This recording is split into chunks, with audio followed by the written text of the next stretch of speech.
Today we're going to discuss my story of why I got into coaching, and it might shock you as to the reason why. Before we begin, just a reminder, this episode of the Coach Business School podcast is brought to you by the coachbusiness.school, not .com.school, where we train the next wave of world-class life coaches, executive coaches, and in the specialism, my favourite specialism of alcohol-free performance coaching. And we do have an ADHD specialism right now as well, which has just taken off in a huge way, which is really exciting. So if you want to know more, go to coachbusiness.school. If you're already a qualified coach, go and check out the specialisms such as the alcohol-free performance coach or our ADHD specialism. And for all those that want accreditation, you'll see all the details when you go to coachbusiness.school. Okay, so why did I get into coaching? Why did I become a coach? And the story is this. There was never any intention on my part to be a coach. And I genuinely mean that. What actually happened was that I was struggling. And I think this really marries up and matches so many people that actually come to coaching. But actually, I used that struggle inadvertently to end up becoming a coach. And what happened was that I read a book. I read a book called Awaken the Giant Within by Tony Robbins, the really famous life coach, executive coach, probably one of the world's most well-known coaches. And that book changed my life. I'm not going to over-egg it much more than that, because I don't think there's much more I can do. It changed my life. It was the first book that I'd read, probably in the best part of 15 years, that fundamentally challenged my own thinking, my belief systems. And there was two parts to that book that made a big difference. One was a quote: "It's not the events that shape our lives, but the beliefs about them." That for me just literally just stretched my mind in ways it'd never been stretched before. It was like that realization of, oh, actually, hold on a minute. So it's not the things that are happening to me on the outside, it's what I decide to believe on the inside that's going to influence how I feel and the actions that follow. And that one bit of wisdom has really been, for me, the essence of what I've been doing in coaching for the last 15 years. And it's the essence of what I do at coaching at the top level. And anyone that's trained with me will know this. We really focus on beliefs, because ultimately I think that's where all the big wins are in coaching. But that wasn't the reason I ended up training as a coach. The reason I ended up training as a coach is because in that same book, Tony Robbins kept talking about this guy called John Grinder, the co-founder of NLP. NLP being a coaching approach, neuro-linguistic programming. And I thought, imagine if I could train with the guy that trained Anthony Robbins. I knew at that stage, right, you couldn't just phone up Anthony Robbins or take his next course, because you're going to be looking at hundreds of thousands, if not millions of pounds, right? So Anthony Robbins is off the table, as it were. But I thought, I wonder if John Grinder is still around doing training. Googled about, and in my mind I was going to have to fly off to LA, and it was going to cost an absolute arm and a leg to even get in front of this guy. Next course, Croydon. Again, I always say there's nothing against Croydon, but it was just the last place, which is just outside London, if you don't know. It was the last place in the world I'd ever thought I'd find John Grinder, being American and, training some of the world's best coaches. So it was meant to be. Now, I had no concept, and again, I'm giving it to you straight, I had no concept of what this training would be.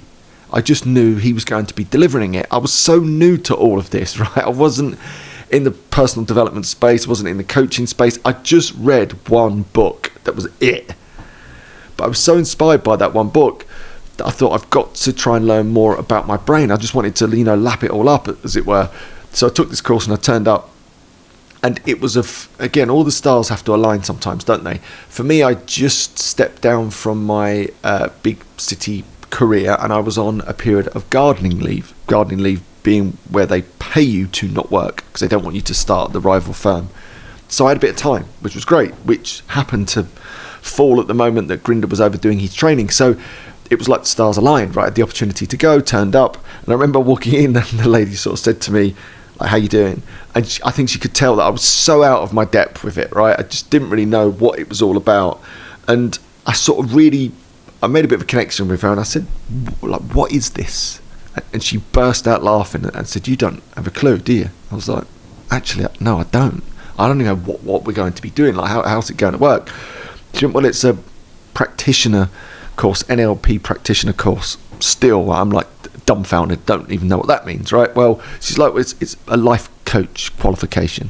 So I sort of got that bit. That made a bit more sense. That was the first time I'd really heard this word coach even spoken about. So it was like, oh, cool, all right, well, if that's what it is, that's what it is. I just want to get in the room and see what happens.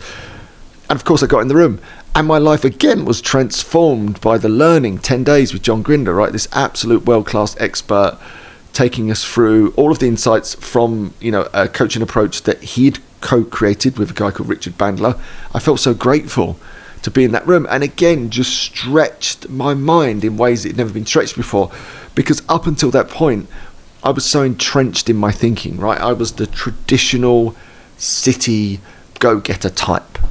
I'd never really read a lot about these topics and subjects at all. Was mentioned it had more or less been one book and some books like much earlier in my life, but I was still in that world, right? It was very much about alcohol and success and generating income and material like all those like traditional things, right? So put me in this room. There's 50 people on this course, and I was very different, I'd say, to most people in the room, bar one guy called Mark Reeve, who, by the way, is still a great friend today. It's cool, isn't it? That's what happens. And I see that in our Coach Business School when we create our cohorts. People that I know have been training with me now for many, many years are still great friends with some of those that they were in training with. And I think that's a gift. So 15 years later, I'm still great friends with Mark Reeve. And funnily enough, I ran our MBA, which is our marketing and business course, in Shenfield, near where I live. Mark now owns lots of WeWork style organizations. It's called Create. He allowed me to use their boardroom for the day, which is really nice. And he came in to see everyone. So it was a real nice full circle moment 15 years later. Now I'm training coaches in business and all those things. But anyway, back to the point. I'm totally out of my depth thinking, what have I just signed up to? Really quite quickly. It almost stretched me too far, and I'll own the fact that I almost walked out on about 3 or 4 different occasions. And there was one moment when I was so close to going, only that I was positioned in a way that would have made it even more embarrassing just to leave. And what happened was this. On, I think it was the 3rd or 4th day, I walk into the room and there's music playing. And I'm thinking to myself, hold on a minute, why is there music playing? They've never played music before. Please do not tell me there's going to be something that involves some form of dancing. Like I'm like red even thinking about it.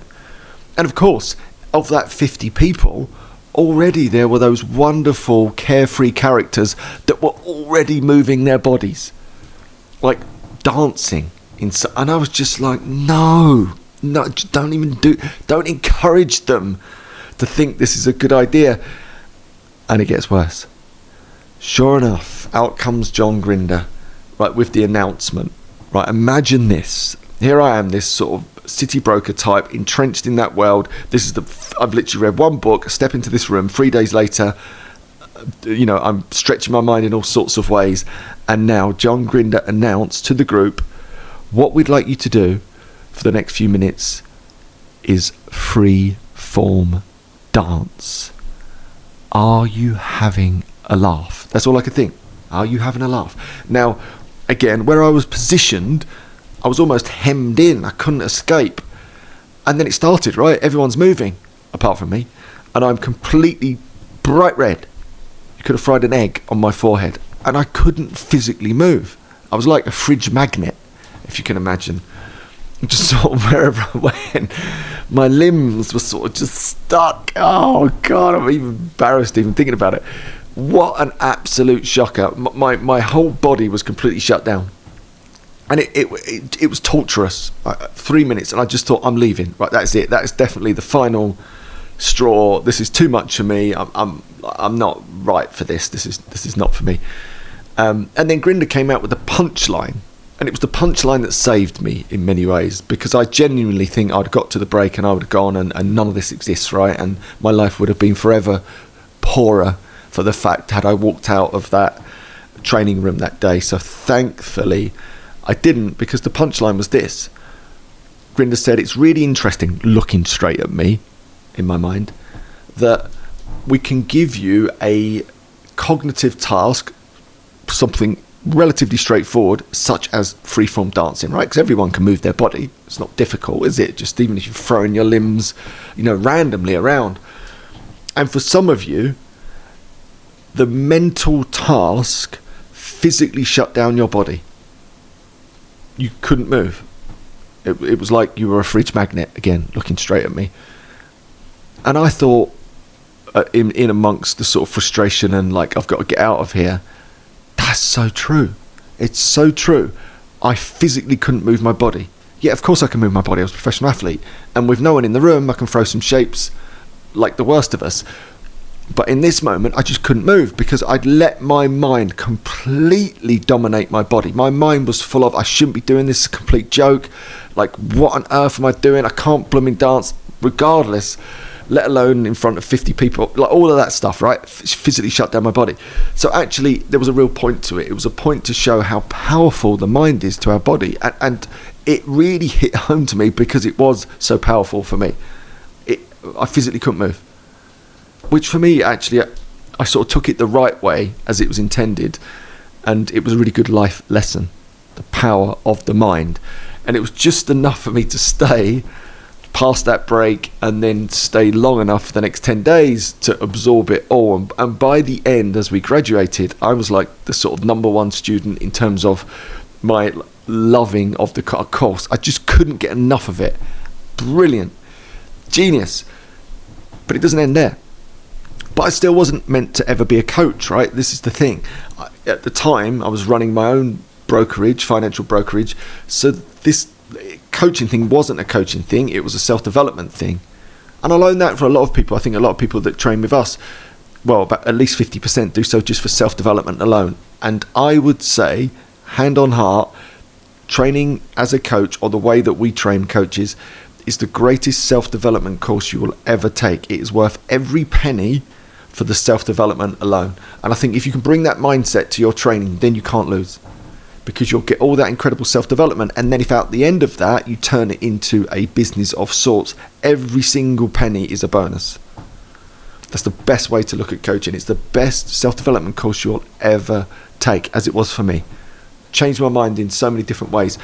And my plan was just to really train my own brain. And I was my own best client for the first 2 years after graduating from that course. Didn't really do much coaching, did just enough though to stay in the coaching game, as it were.